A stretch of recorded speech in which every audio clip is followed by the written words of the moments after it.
we're going to start exactly at 9:15, and we have everyone here to make the event a huge success.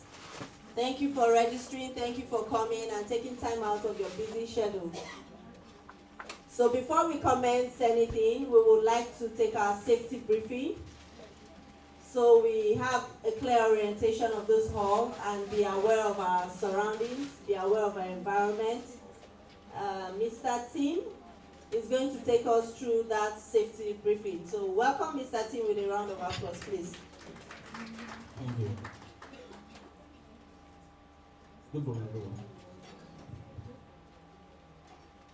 My name is Timothy Odebo and I work with Orlando. I'll be giving a safety briefing for this event. One of the hazards that is usually associated with high-rise building is a fire hazard. And at Wings, we have subscripted safety detection and fighting system. And I'll just speak to two safety alerts that we might come up with the event of this, if at all, in the course of the event. The first is that if there's an investigation of a fire, we'll hear an announcement of the building's public address system advising that we should go about our normal business and the fire is being investigated. So just please go ahead with the business of the day. But in the event that we need to evacuate, there will be an announcement asking us to evacuate the building. Now, what I want is everybody seated to my right of the door, this side, will evacuate through this emergency exit door this way. And everybody to my left will go through the lobby on the other side of the hall and evacuate through the second emergency exit door, located on the other side of the hall. We'll go in an orderly manner through the staircases, down to the ground floor, and we'll muster in front of the building. There'll be a roll call and we'll receive further instructions. Please do not use the lift when the announcement for evacuation is given. In the event that we have medical needs, we do have medical personnel. I'll ask them to please stand up for recognition so we know where they are. Please. Thank you. So if we have any medical needs, they'll be here to take care of our medical needs. If we need to use the restrooms are located to our right, opposite the lift. And then for access control, you'll be given a wristband. Please have it on at all times. Thank you very much and do have a wonderful meeting. Thank you, Mr. Tim. So we have a clear orientation on what to do if the need arises. There is no drill planned, so if we hear an alarm, it will likely be real. Let's be aware of our environment. As well, just to mention, we have the rug on the floor, so as you move, you want to be careful for trip hazards. Okay, so we're going to start formally, and this is the Society of Petroleum Engineers Women in Energy Events, put together by the committee.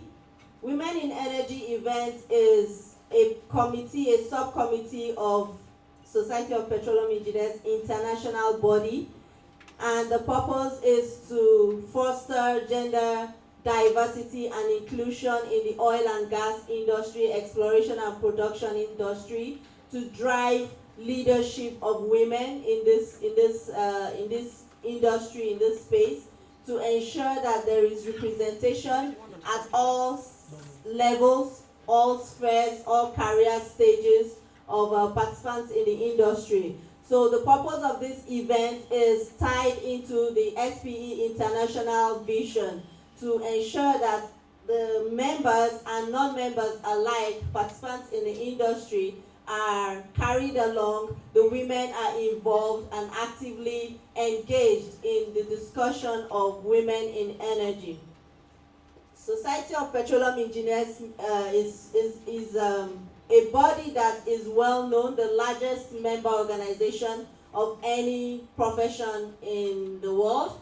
So you would have heard of the Society of Petroleum Engineers. Now we have the Lagos branch, which functions from Lagos and some states across the West, run by volunteers. So every SPE member you see is a volunteer. We are very grateful for our volunteers. They are dedicated, selfless, and we say within our circles that being a part of SPE is like running two jobs. It's a selfless contribution that you cannot take away from the individual. So the Committee for Women in Energy has put this event together, which today we are going to be part of. We want to especially thank our sponsors, Owando and Schlumberger, who have made this possible. And we, of course, invite more people to come in and engage and contribute, support SPE as we move forward. Thank you very much for attending. Thanks to our very special distinguished guests today. It's a room full of experience. It's rich with a lot of takeaways for today. So as you listen, have fun, and prepare to make use of what you gathered today. I want to thank the participants, everyone who took time to register, and those who did not register, those who took our survey. Thank you very much. I hope we all have fun and have the worth of our time as we sit here. Thank you. So I welcome OG to Ogogo Effium to give the welcome address.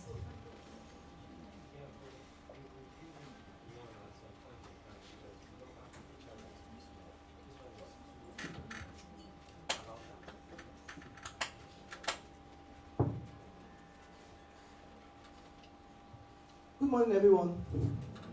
Thank you very much for your time this morning. I have some very interesting results from the survey that was taken, and I'll be sharing that with you this morning. As Fayama has said, this event was put together by a bunch of very selfless, extremely hardworking, dedicated women, and I'll be naming them to come out for recognition shortly. So, without further ado, I'm just going to share some tell you a little bit about us, and I will share the results of the survey.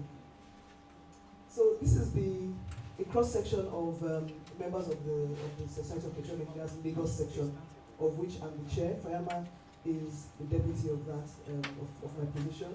And these folks here are folks that work in other oil companies. They have their own businesses, they've got their own families and all that, but they take a lot of substantial time to further the cause of technical improvement in the oil industry in Nigeria. Please let's give them a round of applause. Next slide. Okay, so Lagos section incidentally is the largest section in Africa, with over 3,000 members, going on 4,000. So if you're not a member of Society of Petroleum Engineers, please speak to Audio person out there, and he can get you registered, so that you can then receive information about the kind of events that we do. And you can then be part of this group of volunteers. We've also got student chapters. So one thing is that we also reach out to the universities, and the universities within the Western Geopolitical Zone are part of SPE Lagos section, the student section at least. So we also have activities and programs dedicated to students as well. We've also, so as part of that, and we also have distinguished lecturers, online communiques and newsletters. So there's a lot that these group of volunteers actually do under the banner of Society of Petroleum Engineers Lagos. Go on to the next slide. So again, some of you might have gotten this flyer. It says the survey, the workplace survey, and the results are in. So I'm just going to use the next 3 to 5 minutes to share some of those results with you, because that speaks up to what we're going to be discussing at the panel session and as part of the debate. So first of all, who responded? We have 11% of them were just from the non-oil and gas companies, while 89%, so the vast majority of people who responded were from the oil and gas companies. We also had our male counterparts respond as well, 32%, while women were 68%. And as part of the responders, a vast majority of the responders, over half of them, were technical folks. But we also had middle management, non-management, and senior management responders as well. So that's the entire demographics of responses that we received. First, the good news. 40% or just 45% or so believe that it's a level playing field in the oil industry. If men and women have a level playing field, just below half say, well, yeah, we do. Over 75%, almost 80% say that gender diversity in the workplace is an issue, because that was the question. I didn't put the full questions there, but they say it's an issue. But the good news is that there is gender programs within the workplace. So about 60% of people said, indeed, our workplace have gender diversity programs meant to address the issues. Then, a female representative of top LT, most people said no. So, is there a female representative in the top? Okay, sorry, it says yes. So it says yes. Most people that responded said we do have representation of females in the top leadership of our companies, which I found very encouraging. While only less than maybe 30% plus said they've experienced or they've witnessed someone experience harassment in the workplace, which I found very interesting. And I asked myself whether I was being representative, but the data is the data, so I'm just presenting the raw results for you, and we can discuss it in greater details. Now, there's room for improvement, obviously, and the question was, what do women need most to excel in the oil and gas workplace? And the answers were workplace, equal pay, trust and respect, flexible working, promotion opportunities. And interestingly, the whole box there that says others came in as it was a very minor number of people that actually said the whole list of things there, things like equal playing field, maternity terms, childcare, more challenging roles, not being overlooked for positions of gender, and offshore spaces, were all bunched up into what I call other. So I found it very interesting that those were not the things that really moved the needle in terms of women feeling like they had a level playing field, or that they have what we need to succeed in the oil industry. It's mostly around trust and respect at work, flexible working options. And I found it very interesting. What made me start thinking about was around maybe even demographics. Maybe another question to have asked is what the age demographics is. But I think people that are coming in now don't expect to change to a desk. They want to be able to be flexible, to work flexibly. And what does that flexibility mean? This is the first survey, by the way. It's the maiden edition of this survey. And I think as we get more maturity and more information, we'll continue to tweak this to be able to gather the data that is coming out from this. When you see it from us next time, please also respond. Next time. And of course, there were suggestions. So I called a few suggestions. More role models. So women are not seeing themselves reflected in leadership. Catch them young, which is what Society of Petroleum Engineers is all about, because we also reach out to universities. Awareness programs such as this. I think the whole idea is partnering with other firms to be able to raise the awareness of these kind of activities. Giving the same opportunities. Women want to feel like they have exactly the same opportunities as men. They don't want to say some things are off limits for you and some things are not relevant to you, are not open to you. Enabling environment flexibility. So being able to work from a flexible location, being able to work from home, or being able to choose your own hours and things like that. Supportive company policies. So there are even some policies that are not as supportive as they could be. Targeted recruitment. So some people mention that maybe, have a targeted recruitment and say you want to recruit a number of competent women, and that's always the one that came through as well, competence, which goes back to enabling environment and having respect, for example. The only way you build respect is if you earn the respect. Stereotypes. So there was a number of responses that talked about stereotypes, being pigeonholed, being told what you can and can't do. As a woman, you can't do this, as a woman, you can't do this. There are some examples of that which I found interesting. And of course, trailblazers, which is what we are doing today. So women who have actually made it, let's give them an opportunity to shine. Let's give them a platform by which they can stand, and let's give them an opportunity to be known. Otherwise, when discussion is being held, they may not even be there. So that's what you see there on our wall of fame.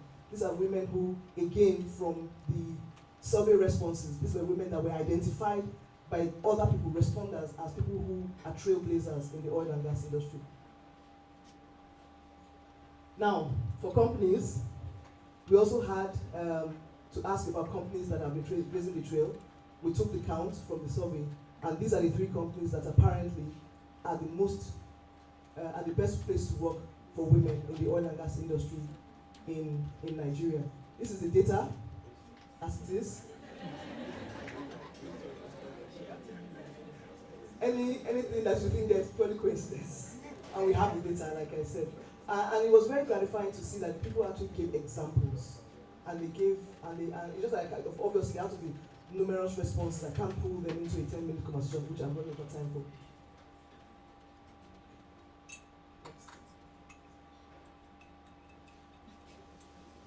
So in conclusion, you matter. You matter. Each and every one of us here matters. And you can amplify your own input by partnering with a big organization like SPE. For example, I talked about the Girls in STEM Scholarship, which is funded by individuals or even corporates. It's available. Through their training sessions, you can sponsor, or you can be part of, or you can give if you have that speciality. You can be a mentor. You can create opportunities for internships, because that also comes through quite a bit. They look for opportunities to get a head start in life, work experience, and promotion. And the conversation is always, when women get into this place of power, what do they pull others upwards? Do they create a space for others? Do they open the doors, or do they get up there and kick the ladder down? We'll talk about that. And of course, being a female advocate. Thank you.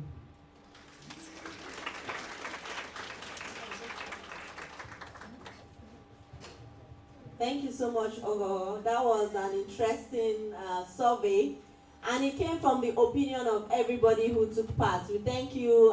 We say thank you to the responders.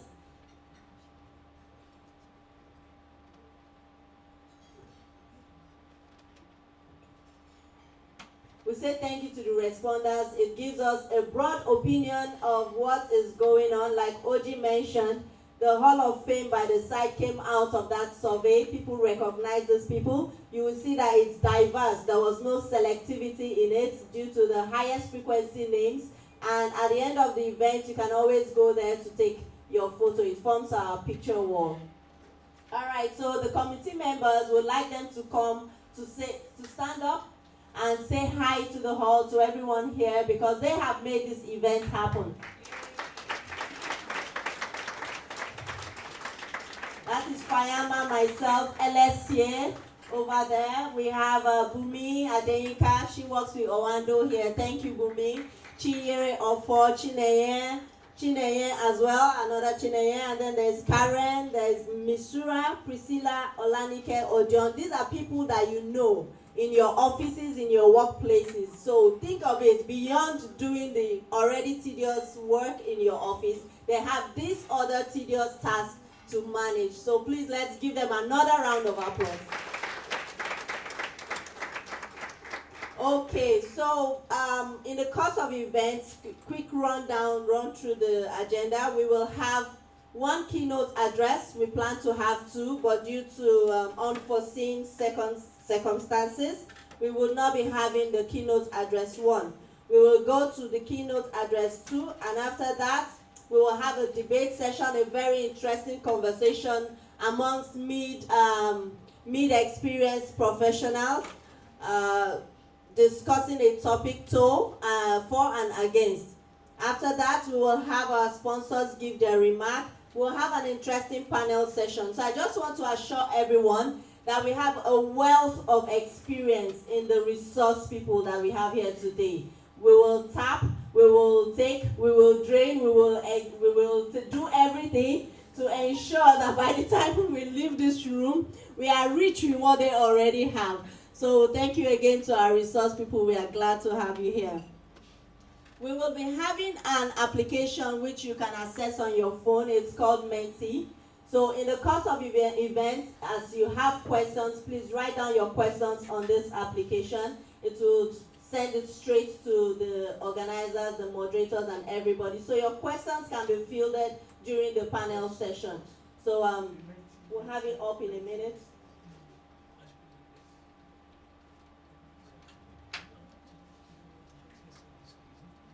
Great, so you go to this address, put in the access code, and it will take you to this event room. As the questions come to your mind, please feel free, dump them in there, and let our resource people tackle the challenge, right? So, oh yes, if your question has already been asked, or you don't have any question, you see one that you like, you can vote for it, because the highest frequency questions are going to be fielded first.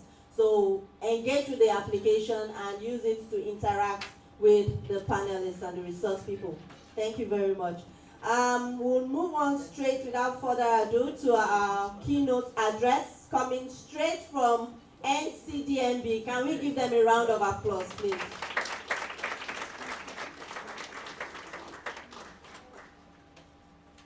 So I will invite Mr. Abdul Malik Halilu. So before you go on, sir, let me please introduce you.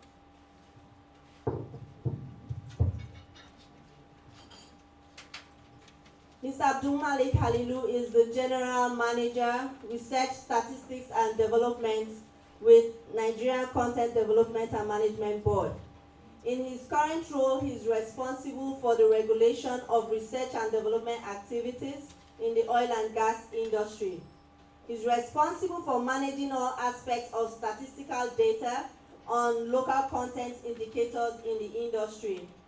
He joined NCDMB in 2011 as the Pioneer Deputy Manager, Planning, Research and Statistics, and in 2014 he was redeployed to the position of Manager, Strategy and Policy Development.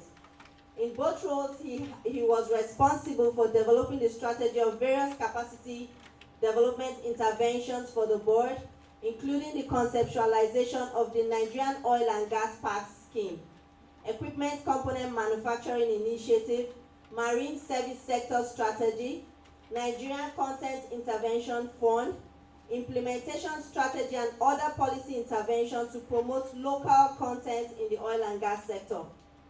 He also represented the board in the Petroleum Industry Committee that developed the National Gas Policy and National Oil Policy.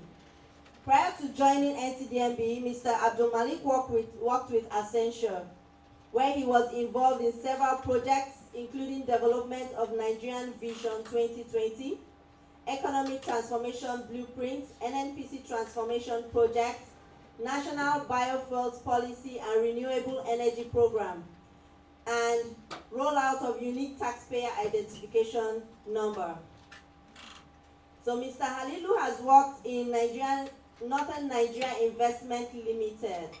He holds a master's degree in development studies, a postgraduate diploma in management science, and a Bachelor of Technology degree in agricultural technology.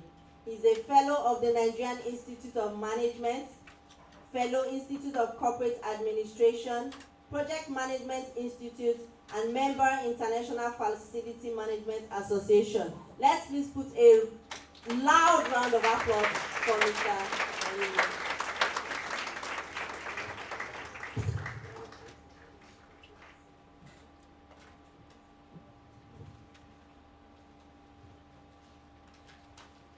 Once again, good morning. I bring greetings from NCDMB, Engineer Simbi Wabote, sends his regards to this very, very important gathering.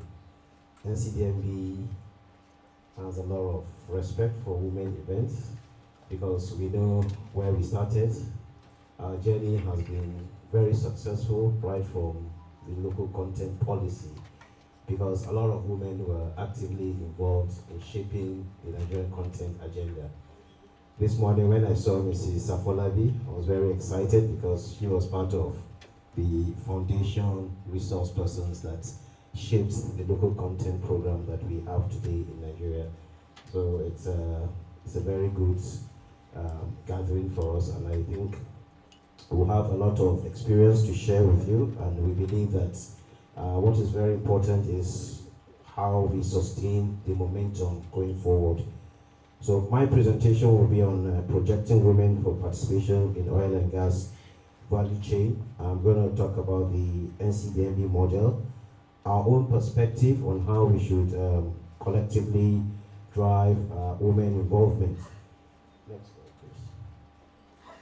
And I'll be looking at it from the global level, where the United Nations identified and recognized the role of the woman in economic development, and then also looking at the gender policy for Nigeria, because if you don't have a national policy on gender, then at the micro level you will not be able to implement most of the programs. And then also looking at the different oil and gas companies. I was excited with your survey because it reflects our own intention also, that we should have company level gender programs, and I think you have actually captured that. And then we'll look at the opportunities in the oil and gas industry, so that at least the women in oil and gas will appreciate the volume of opportunities in the sector, begin to think of how they can play a significant role in terms of capturing most of the markets. I'll share some statistics with you on what we have currently in our Logic JQS, then how can we improve on some of the statistics that I'm going to share with you.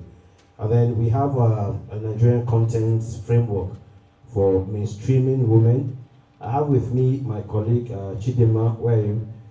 Chidima Adele. She's our focal person for the NCDMB framework for mainstreaming women. So I brought her into this room so that she'll continue from this discourse in terms of, because what we believe in NCDMB is not just to have workshops, but what happens after the workshop in terms of follow-up.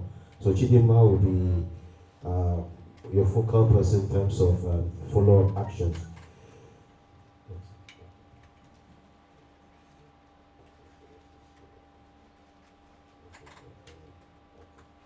All right. So from a global perspective, the United Nations has considered women as very, very important pillars in terms of conflict management, economic development, peacemaking, and so many other endeavors. Article 1 of the United Nations speaks about equal opportunity for women and the need for us to discourage discrimination on the basis of sex when it comes to development planning. And this is because they believe that women constitute about 49% of the world population. And if you don't carry this group along, then you'll be missing out. And for most of us, we know that the foundation of every child starts from the home. And that is where you need to significantly empower the woman, because the presidents that we produce, the United Nations Secretary Generals, are all products of a caring mother.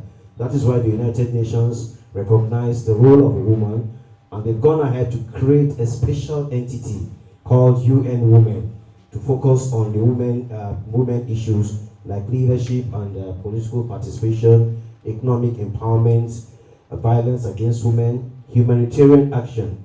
Most of you, if you see conflicts all over the world, you find out that women are more vulnerable. So they've looked at that, and they've come up with several programs that addresses those critical issues that have to do with women. They also see women as peacemakers in terms of conflicts. If you have women in the room to discuss peace, it's quite easy to achieve that. Now, for us as a country,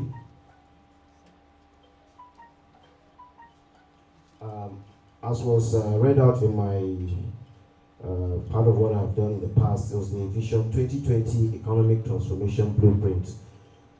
During that exercise, we also created a special working group for women, because we felt that we cannot talk about Nigeria being among the top 20 economies in the world by 2020 if you don't address the woman factor.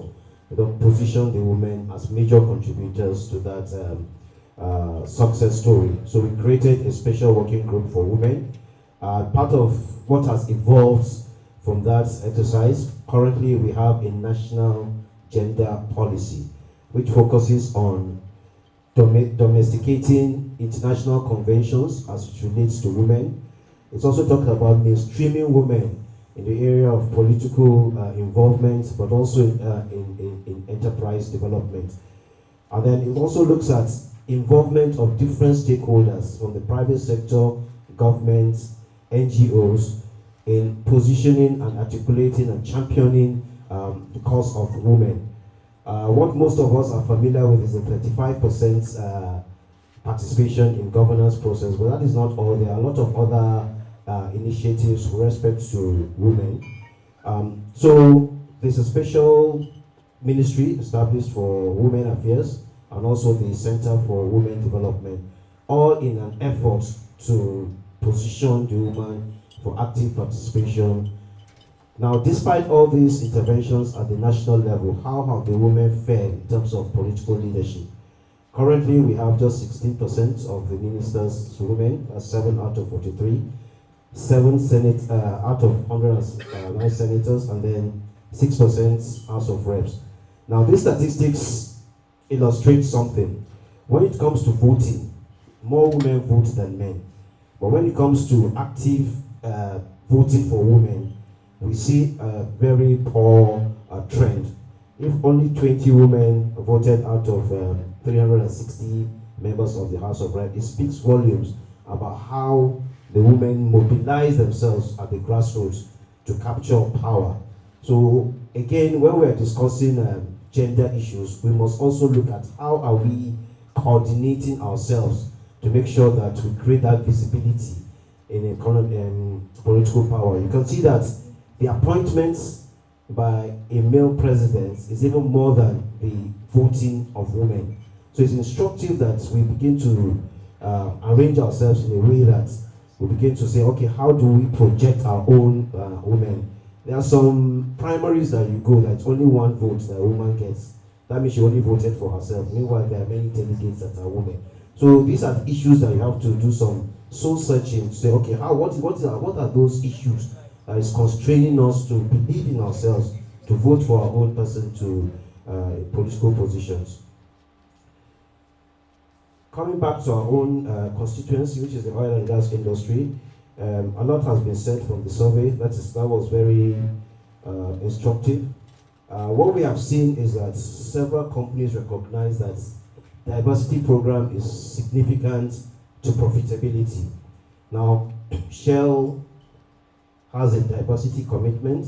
General Electric also has a similar commitment, 20,000 women in STEM. Schlumberger also has a commitment to empower women in STEM. I've participated in this program, very, very transparent way of selecting women, exposing them on how to actually acquire higher education, master's degree, PhD. And then also Chevron has its own program, Men Advocating Real Change. Now the common feature for these companies is that they all belong to what we call Fortune 500 companies. These are companies that are rated by Fortune magazine based on their turnover and revenues annually.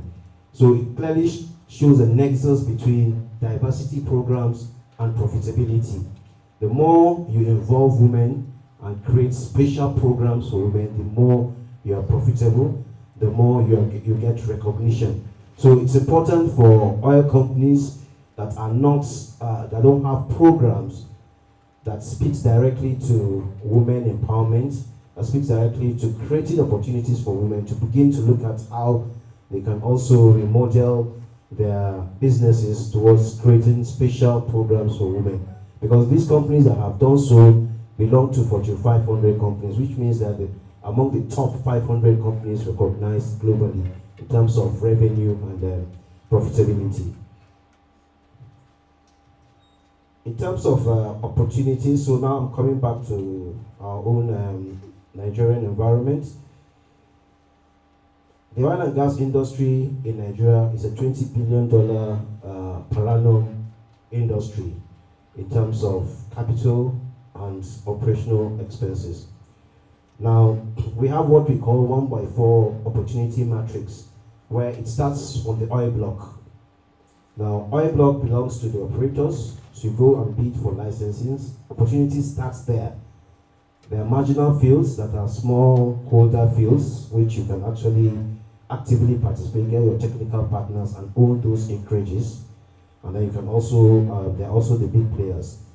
Now, when you own those oil blocks, you move to field development, where you look at EPC contracting arrangements. Again, there are significant opportunities in fabrication, design engineering, construction, procurement of materials, and installation.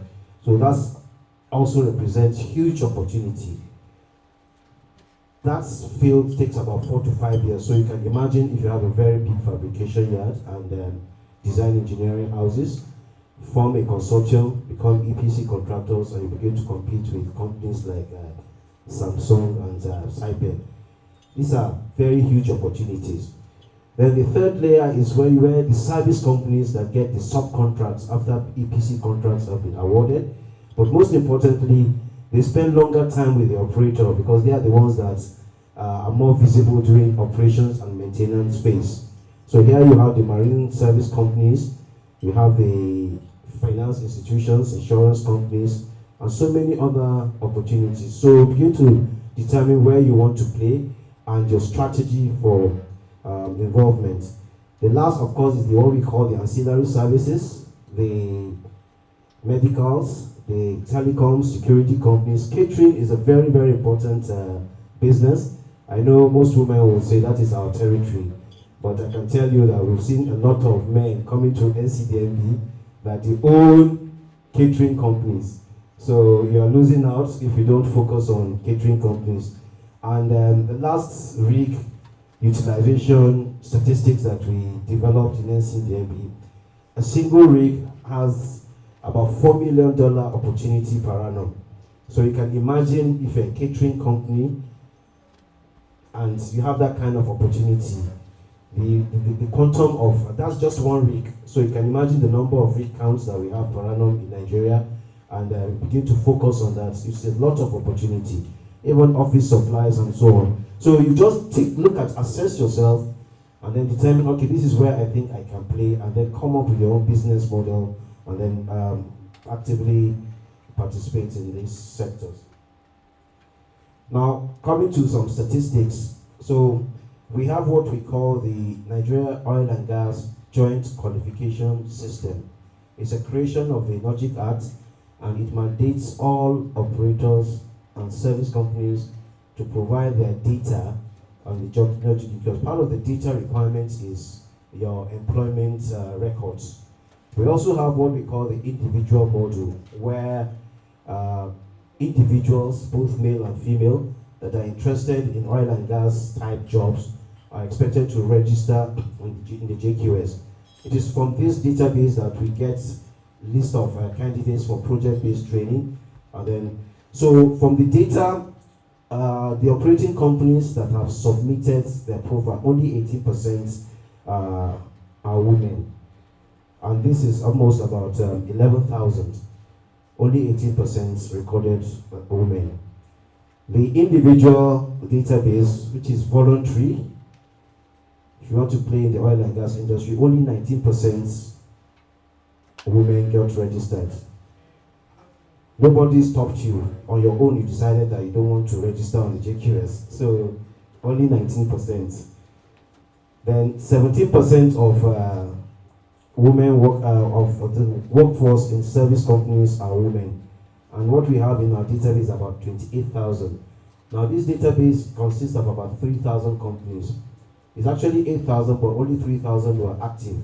So what that tells you is that there's significant underrepresentation of women across this, which is a reflection of what we saw earlier. Now coming to expatriate quota, we have what we call biometrics data capture, where every expatriate is required to register in the database. Now, from that data, only 3% are women. That means out of 4,700 expatriates approved to work in Nigeria, only 3% are women. Now, for us in NCDM, we've also looked at ourselves. Our own staff profile is 25% of NCDM staff are women. Now, we didn't create any special requirements for women. All the 25% came on merit, because they deserve to be. So which means that you can actually do a lot even without any special consideration. So I think 25% is not a bad figure when you compare it with the other industry average. Now we have different intervention programs or capacity development initiative cuts across human capital development, which involves training and empowerment scheme. And then we also have infrastructure asset ownership. From the Fair Chance Initiative, which is looking at vulnerable groups and training them in skills that will enable them to be self-employed. 51% were women out of 107. The Youth Empowerment Program, which is a GSM training, only 6%. That means women don't want to be doing technical work, they don't want to be fixing phones, they don't want to learn software, because what we did in that program is to focus on software development rather than, and also installation, because most of what we see in our GSM shops today is installation of already built software. So we try to encourage even software development. And then, of course, maintenance, the hardware, only 6%. For our project-based training, for every project in the oil and gas industry, 10% of man hours is devoted for training. Now, from that head count, only 13% were women out of the 4,900 successfully passed the selection process, and they're currently on different project-based training. Now, the project-based training is designed to close skill gaps on the back of each project. Then our own training that we administer directly, only 18% are women. In 2018, we came up with what we call Project 100, which is a supplier development program. And we had a selection process where we tried to identify small companies that are doing pretty well in their own right. But we came up with interventions to take them to the next level. After that exercise, very transparent process, we got KPMG to do the selection. Only one woman emerged. And how do we, this is another discussion, how did we define this woman? It's because she's the only CEO. But I'm sure there are other parameters for determining involvement of women, which is part of our discussion going forward in terms of the framework. So only one woman appeared as the CEO of a company under Project 100 initiative. And the way the scheme is designed is we identify you based on your current compliance with with regulatory requirements, NOGIC JQS, other statutory requirements of the government, and then also your current position in terms of your abilities and also your competencies. Then we take you through what we call rapid diagnostic survey, where we look at your current state and your preferences in terms of capacity building. And then we roll out those capacity building interventions. The whole idea is that we want to model countries like Korea, South Korea, where they pick small companies and government takes deliberate steps to develop them to become great companies. And that was how companies like Samsung and HHI evolved. It was through direct government intervention. That was the intention.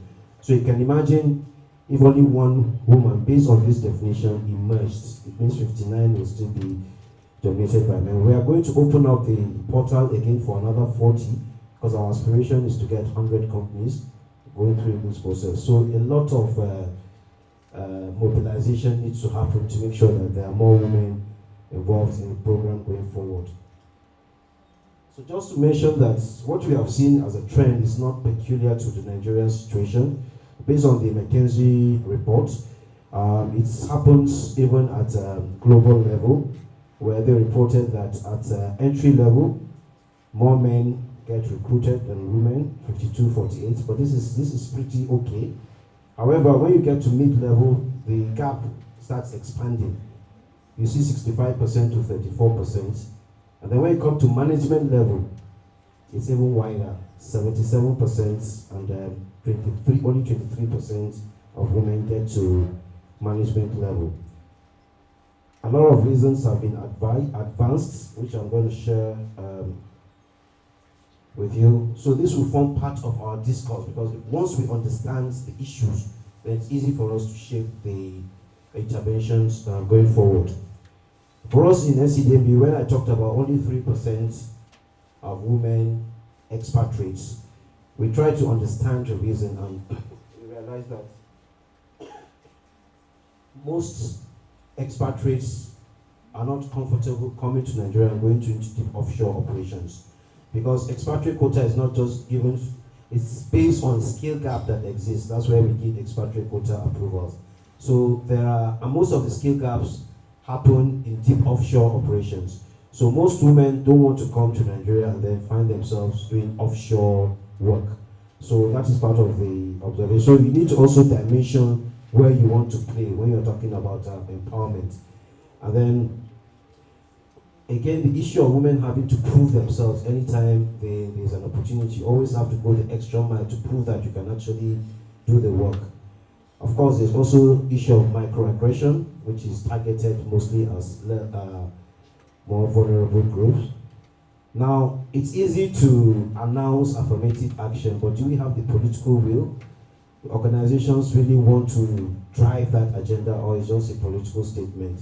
So that is part of the issue. So you have to walk the talk, come up with a program on diversity, but also make sure that there are key performance indicators for tracking and ensuring that there's you can record success. Then again, based on family pressure, so women just want to leave the work and focus on their family. Either the husband is not comfortable with your work-life balance, or the kids are growing and you don't want to offend any cultural, so you just decide that, okay, I want to quit. Of course, sexual harassment, the statistics that was presented earlier also speaks to this. About 35% of women in corporate America experience sexual harassment. So in shaping the agenda for women, what are the factors that we must consider? For us in Africa, I keep saying it, that we must appreciate our culture and not try to deviate from it. So the first thing we must reckon with is family values. Whatever you need to do in terms of empowerment, in terms of elevation, remember that you first of all belong to your family. So you must have that in mind. Family values is very important. Child survival. If you didn't have a mother that took care of you, you would be where you are today. So please make sure that those your kids that you live with home also have your attention. It's very, very important. You have to have stable matrimony, and then respect for culture, very important. Then economic empowerment. It's not about working in corporate organizations, but economic empowerment. Even if you're working in a corporate organization, it's what we call retirement. And not, the industry cannot employ everybody, so there has to be some economic programs, empowerment programs. So we have to come up with programs on how women can understand how to set up business planning. So because you have to have a business plan before you venture into any business. So we must teach our women folk business planning. We must create special access to capital windows for them, so that they can have access to funding. Because if we have the right business plan, if we don't have the funds, it won't work. Then also cost leadership, because I know my wife will tell me that she's more cost conscious than me, but at times you have women that want to wear the best of the latest dress. So cost leadership, don't mix your business with your fashion. So that is also an important training and mentoring that you need to give our women. And then also you must have a strong client base. It's not enough to be selling and to be prosperous, but you must also have that client base to understand their needs, because the world is moving. Social networking is very important. I like this gathering, and I hope that before we leave, we'll make new friends, so that we'll follow up and then look at how we can collectively work on several projects. And then also political leadership. Most decisions that are taken that affect all of us are done by the political leadership. Either the Federal Executive Council comes up with a policy, or the National Assembly enacts a law. These are the two areas where we get our direction from. So the more we have women in those leadership positions that are taking conscious steps to address the woman question when it comes to policy direction of government, the more we're able to ensure that we involve our women in economic development programs. So it's not enough to have affirmative action of 35%, but how are we implementing it? What are those policies that we're putting in place to achieve that?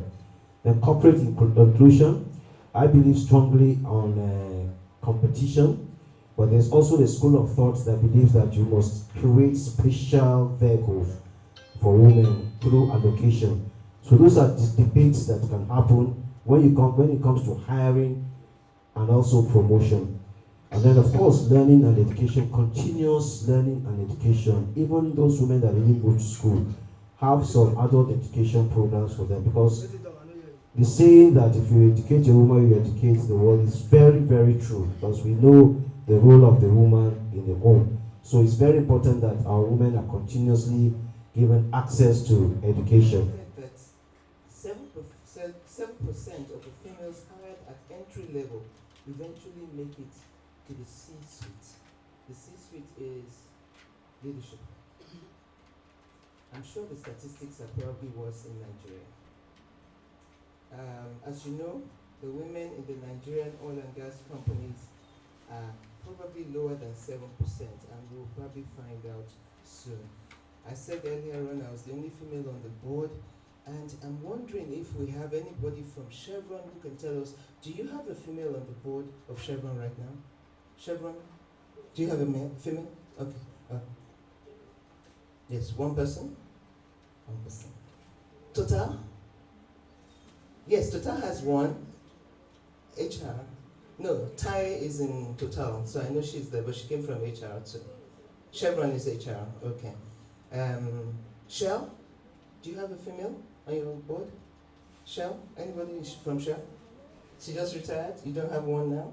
Okay, good. Ajip? Do you have any female on the board of Ajip? Anybody from Ajip here? Okay, nobody. So we'll assume they have one too. Okay, so they all have one. When you look at the females too, how many of them are from the mainstream? Technical, operations-based. It doesn't happen that often. ExxonMobil has a female now. She's also from the legal side of things. So, before me was Mrs. Asia, who was also, she's STEM, but she wasn't an engineer, but she was STEM. And now we're back to the legal part of things. Okay, the diet of female leadership is obvious. There are challenges that both the employers and the employees are having. You know, the ability to promote females into those leadership positions.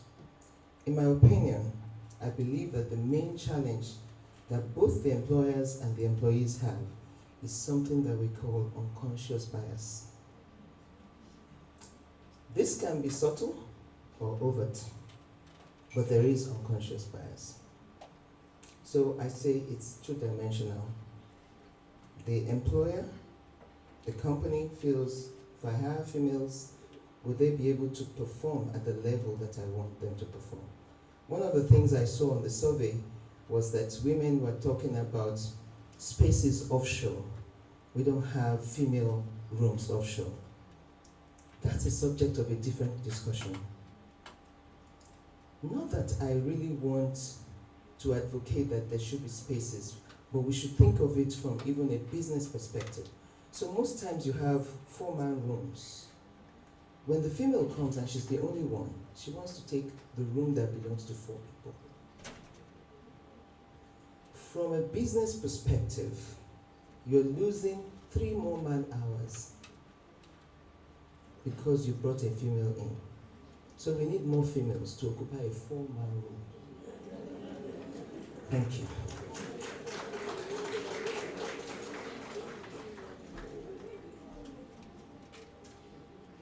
So we talked about the company unconscious bias and your personal unconscious bias.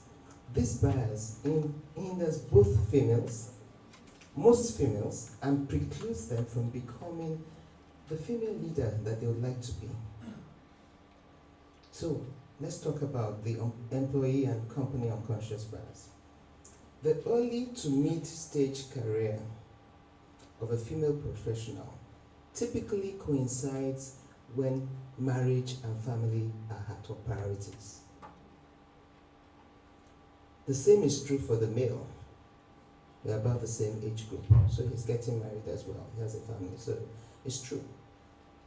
But the male is able to go in, convince his wife that have just been transferred to the most remotest location on earth. But we're going. We just need to pack up and go. The females can't do that very easily. And that's where it starts from. I remember the first time I was actually going to be transferred to Dallas. Nice place. My husband also lived in Dallas for so many years. So it wasn't going to be anything. But I was still like, a bit apprehensive because he had just moved back to Nigeria and he was trying to set up his own business. And here I am, I'm going to go to Dallas now. So I prayed. Before the conversation, I said, I've just been transferred to Dallas. Nice gentleman said, of course you're going. So you need men, husbands that would definitely support your ambition.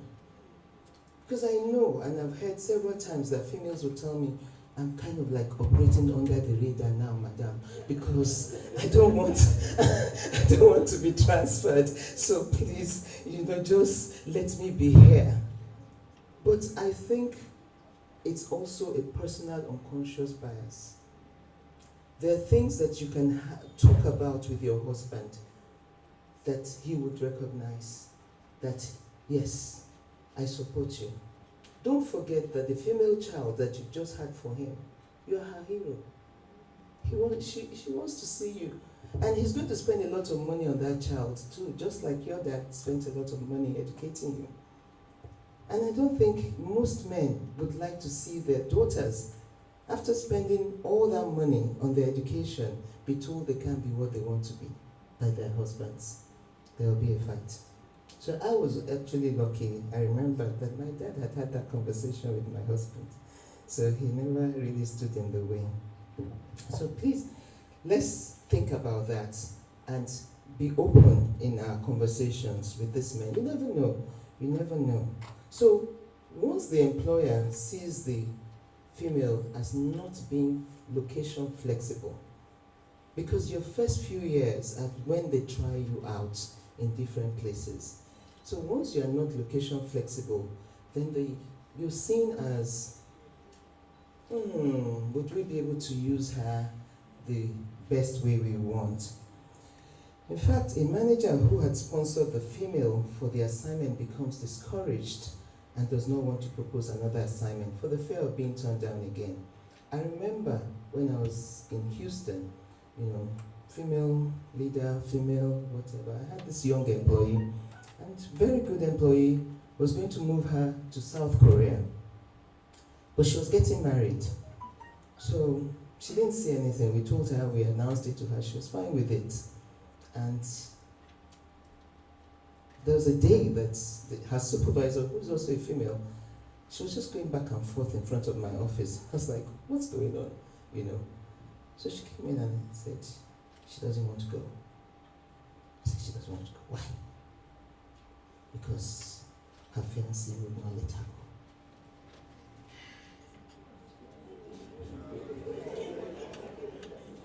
I said, the movers are in her house.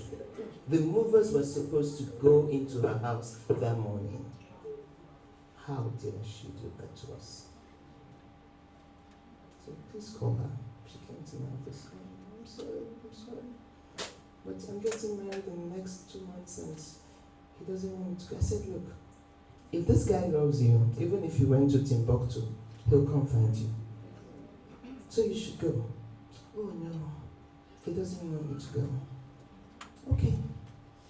You can imagine the organizational structure that we had to pull down because that was the day the movers were moving to her house. The people in South Korea were expecting her. A project was going on. Now, who is going to go? Of course, the men. South Korea, send me. I'm ready. They see all that expatriate quota premium and everything. That's the one they used to buy the Chanel bag for the lady, and they'll say, "You're coming with me, huh?" After that Chanel bag. You know? So that's the practicality of what we are talking about. So we shouldn't allow things like that to happen. What I'm recommending is that you have a good conversation with your boss. I used to sit on the Leadership Development Council at ExxonMobil, and one day they brought 3 women into the room to discuss about, their documentation. They were leaving. All 3 of them were high potential females, and they were leaving, and were supposed to sign off that they should leave. So I said, please, you have to give me at least till the next meeting, because I need to meet these 3 girls. Why are they leaving? Every single one of them was marital issues. Marital issues. High potential. There was one that I actually knew that we had put a potential of a senior vice president on her. So I told her, I said, "You're not going. What's the problem?" "Oh, my husband lives in somewhere, and I don't want a long distance marriage from the get-go, so please let me go. I might even take a leave of absence." I said, "No. What about if we put you on rotation in the field, so that when you're 2 weeks off, you're off, you're home, and when you're 2 weeks on, you're for 2 weeks, and you're back." And we started talking about it, and I was able to retain all 3 of them, and they're all doing well. They're all doing extremely well. So, as much as possible, I would say communicate with supervisors, with managers. With a personal unconscious bias, the female hinders herself. She doesn't see herself as being there. She thinks it's too much. I remember even myself, people used to say, "Oh, you'll be the MD," and I said, "No, I don't want to be the MD," and that's personal. So, and but it's true. We tend to so risk adverse in our nature. We don't see ourselves being right there, and we should. We really should.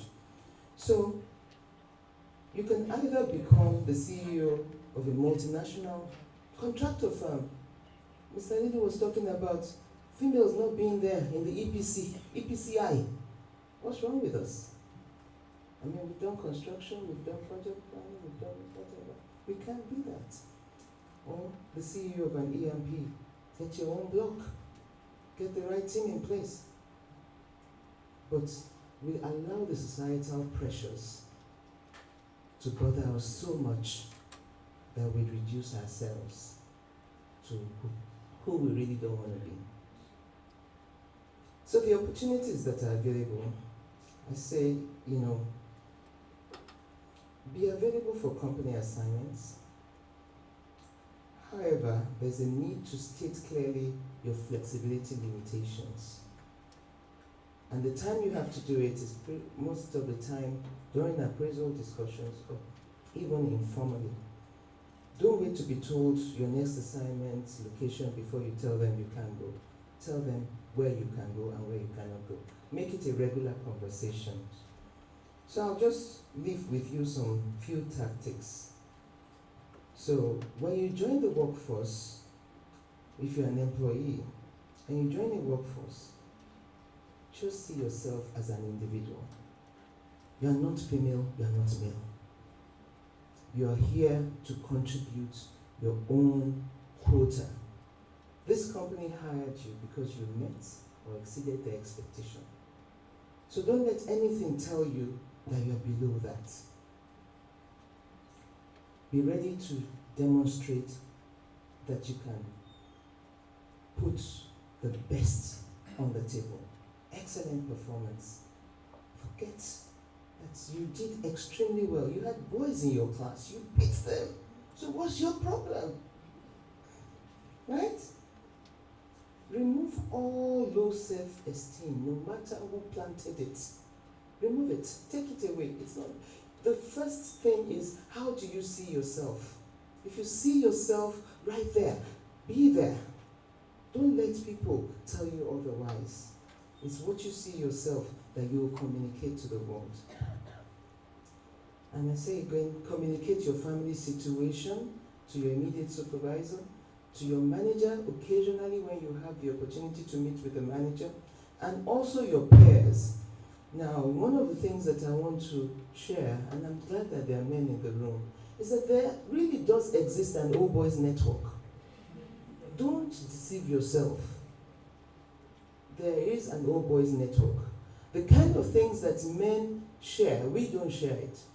And I have to quickly just say, when I became convinced that there is an old boys network, it was my first time. We were doing capacity enhancement project in ExxonMobil, and we had to visit the floor that was enhanced, and it was my first time of getting into the male toilet.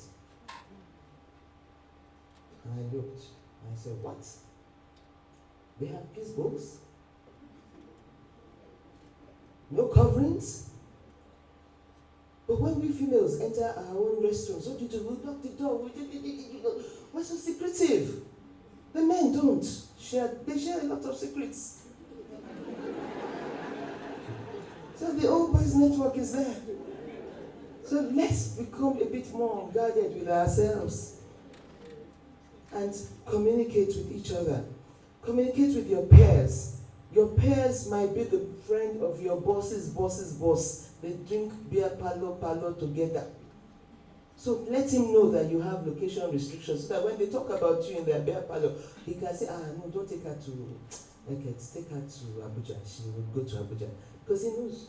So share it with your peers as well. Okay? Work hard and work smart. There's so many expectations of us. So you're going to go on maternity leave. So you're not going to be in the office for 4.5 months of the year. The men are there. If you don't put in the wood on the wood pile that measures up to a 12-month man hours, it's very difficult to be able to be considered alongside them. So you saw the statistics, how it just reduces with time. But at the same time, even if you get a little dinged while you are in your childbearing years because of that, you'll make it up when you come back. But as much as possible, before you go, let them know that you have put wood on the wood pile. And that's why I don't recommend gossip for women. You don't have the time. You don't have the time to sit down. Data Wireline Services Limited, based in Port Harcourt. He oversees all Zenergy's gas business, particularly in flare reduction and elimination strategies, while integrating it with other business areas of the company. Deborah's 20-plus year career in the oil and gas industry cuts across several disciplines and specialties, ranging from wireline logging, perforating, formation evaluation, just physical data acquisition and interpretation. So, throughout his career, he has covered various roles and job functions, and he holds a bachelor's degree in mechanical engineering from the University of Ibadan, Nigeria. He is also an executive MBA from the Henley Business School of the University of Reading, UK. Let's please put our hands together for Mr. Debo as he comes.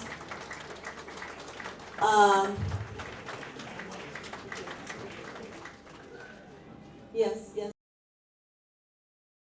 My left is Mrs. Priscilla Enwere, and we also have here on this team Mrs. Isoken Afe, and down at the extreme we have Mr. Philip Adegoye. Let's please give them a round of applause.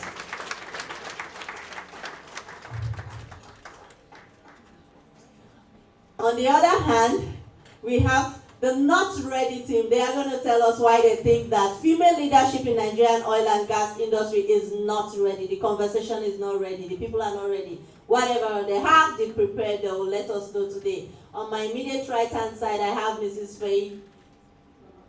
Tola. You're welcome. Thank you. And Alessia Wane, and Mr. Chooks. You're welcome.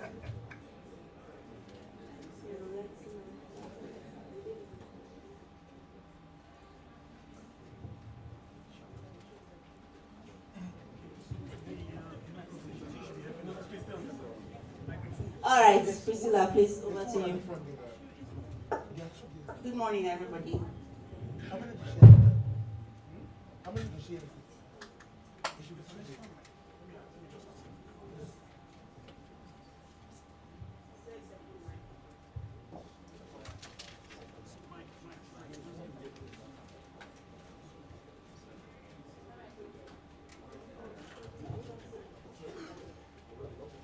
Good morning, everybody. My name is Priscilla Emare, and my team is going to be convincing you that indeed women are ready to take up leadership positions in the oil and gas industry. I'll start by spotlighting a few women who are doing amazing things across various industries. So we have Sheryl Sandberg of Facebook. We have Dr. Habiba Sarabi, who is the first provincial governor in Afghanistan. So I've done technology, I've done politics. We also have Indra Nui, who was the first female CEO of PepsiCo. So that's another industry. And then we have Aisha Johansson, who is the first football association president of Sierra Leone, and even in the world at that. Within the energy space, we have Jessica Hall of Shell. We have Noel Marie Semere of Total. We also have the CEO of Oxy, Vicky Kellogg. In the local space, we have Florence Shalakija. We have Dr. Mrs. Shea Afolabi, who just gave us an amazing conversation that had just left. Within my company, my CFO is a woman, Anissa Nicholas. GM HR, Bola Alojimiotu is also a woman. SPE Lagos Section Chair is a woman. That obviously clears any doubts on women's ability to lead in whatever space they decide to. So indeed, women are ready. So I think the conversation should be more about what can be done to ensure adequate representation of women within the energy space. I would highlight work that was done by the World Petroleum Council and the Boston Consulting Group. The numbers are stark. The survey highlights that, besides the survey spoke to 2,000 people across the industry from various companies, various countries, and spoke to more than 60 professionals within the mid-level executive career space. And the survey highlighted that in the oil-producing nation, there are only 38% of women, and only 22% make it as employees in the oil and gas industry. Now, this underrepresentation is across various levels. So, at entry level, the number was put at about 27. By the time they get to mid-career level, it drops to about 25. And by the time they get to the executive level, 17%. There's only one other industry where these numbers are worse, and that's in construction. Now, and this underrepresentation is seen irrespective of the company. So be it the IOC, the NOC, independent, or even the service company. Now, when you look at other data sets that have been done by other recognizable bodies like PwC, Forbes, the numbers are not any better. So yes, we are grossly underrepresented. I do not think that women are not as ambitious as men, as some of the text proposes. I dare say that women are much more ambitious than men. Some challenges, some issues that may have resulted to this. One that comes to mind is maybe there's not a large pool of competent women to pick from. We just mentioned offshore opportunities. There was a time where it was an inconvenience to companies. It still is. So you find that not a lot of women get to get to take up technical roles or field roles. Now, being able to progress in a leadership career in the technical field, you need to have acquired those skills. So if you never acquire the skill, how are you going to get there? Another point could be maybe because we, as women, we just heard about unconscious biases. We don't take the time to accumulate the critical experiences that are required, just like our male counterparts do. Maybe because we've accepted the conditioning and we've decided to stay in our safe space because we've been passed on for too long, we've been talked down at meetings, we haven't been able to command the same respect that our male counterparts will do. Another point could be their opinions on what really we face as women. So for example, you talk to a male colleague and ask him, what do you think are the gender-related issues that women face? What he would say might be different from when you ask a woman what really are her issues. So we are really not aligned. For example, I know a personal experience of a woman who, as an asset manager, had a bit of a difficult time because a senior member of her team didn't think that she should be giving him instructions. Because according to him, she can't speak to her husband in that manner. Those are biases that still exist.